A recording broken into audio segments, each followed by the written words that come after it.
मेरे घर वाले मेरी शादी करना चाहते थे। मुझे इस चीज़ से कोई ख़ास मतलब ना था। घर वालों ने एक लड़की देखी और पसंद की। मुझे तस्वीर दिखाई गई। मुझे तो एक आम सी लड़की लगी, कोई ख़ास चीज़ तो नज़र ना आई। मैंने कहा आप लोगों को पसंद है तो हाँ कर दें।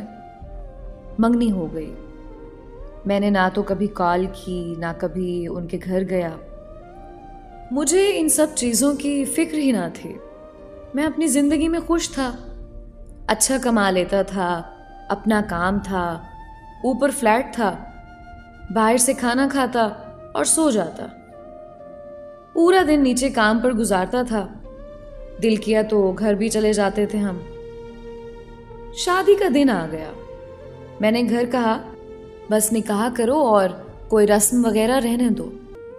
मुझे बस यही था, एक लड़की की जिम्मेदारी उठानी है बस। खाने पीने और जो वो ज़रूरत की चीज़ें मांगे ला दो बस। मतलब कि शादी ना भी होती तब भी अपना गुजारा हो रहा था। शादी हो भी जाए तो फ़र्क तो आना नहीं था। शादी हुई, लड़की को घर ले आए।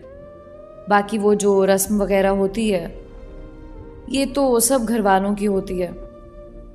रुखसती वगैरह के बाद मैं घर आ गया। खैर मैंने कहीं पढ़ा था शादी के 2 नफल अदा करने होते हैं। मैंने वो भी अदा कर लिए और इसी बहाने इशा की नमाज भी पढ़ ली। वैसे कभी दिल में आया तो नमाज पढ़ ली, नहीं तो ना सही। और मैं सो गया, जो मेरी रूटीन थी। मुझे नींद आई और मैं सो गया। ना तो मुझे खुशी थी और ना ही गम। शादी के अगले दिन मैं उठा और काम पर आ गया। 2 दिन ऐसे ही गुजर गए। बातचीत हुई, बस इतनी जितना उसने पूछा जवाब दे दिया, इससे ज़्यादा कुछ नहीं। उसने पूछा क्या आप शादी से खुश नहीं? मैंने कहा मुझे दुख भी नहीं। मैं लोगों में एडजस्ट होने में वक्त ले लेता हूँ बस। ना कभी मैंने उसकी तालीम पूछी ना कुछ और। मैंने कौन सा जॉब करवानी थी। 1-2 बार घर छोड़ने गया उसको अम्मी के कहने पर। ना मैंने उसको पर्दे का कहा ना हिजाब का। उसको जो अच्छा लगे कर ले। मतलब कि अपना अमल दखल कुछ ना था। सोचने पर तो वो भी मजबूर थी। बंदा है क्या चीज़ है। मैं सोया हुआ था, मेरे पैर का अंगूठा उसने पकड़ा और कहा उठें, नमाज पढ़ लें। मैंने इर्द गिर्द देखा। खैर मैंने उसको कुछ कहा नहीं। वैसे कोई मुलाजिम उठाता था जब उसकी खैर ना होती थी। मैं बोला कुछ नहीं। मैंने सोचा चलो अब उठ गया हूँ तो नमाज भी पढ़ लूँ। 2 रकात नमाज अदा की और फिर बिस्तर पर अब वो मेरे पास ही बैठ गई। कुरान पढ़ने लगी। मैं मस्त होके सोया हुआ। आवाज़ तो आहिस्ता आहिस्ता आ रही थी। खैर मैं उठा, नहाया, नाश्ता बना दूँ? आवाज़ आई। मैंने कहा नहीं, मैं लेट करता हूँ और मैं अपने काम पर।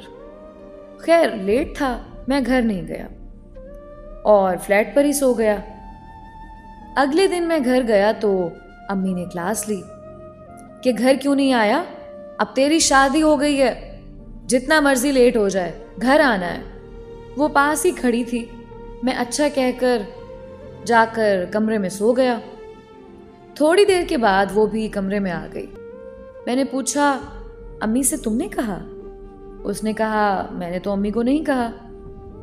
अगली सुबह उसने फिर मुझे उठा दिया और खुद जाए नमाज पर खड़ी नमाज अदा की नीयत बांधी हुई थी। अब बंदा उसको क्या कहे। खैर हमने भी शर्मो शर्मी वुजू करके नमाज अदा कर ही ली।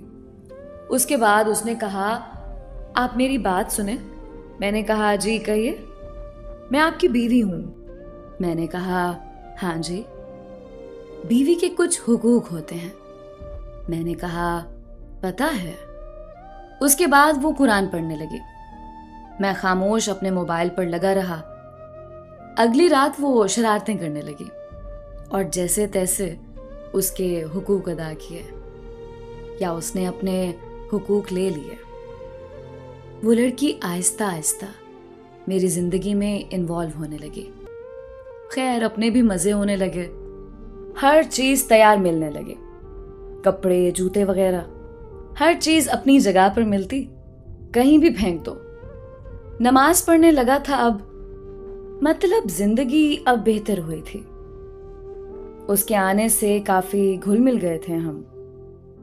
उसने कुरान पढ़ा तो मेरा सर उसकी गोद में होता। आवाज प्यारी थी, अक्सर सो भी जाता। जब तक मैं खुद ना उठता वो जगाती नहीं, कुरान पढ़ती रहती। अब मैं काम पर अक्सर लेट भी होने लगा। उसकी गोद में सर रख के सोने का मजा ही अलग था।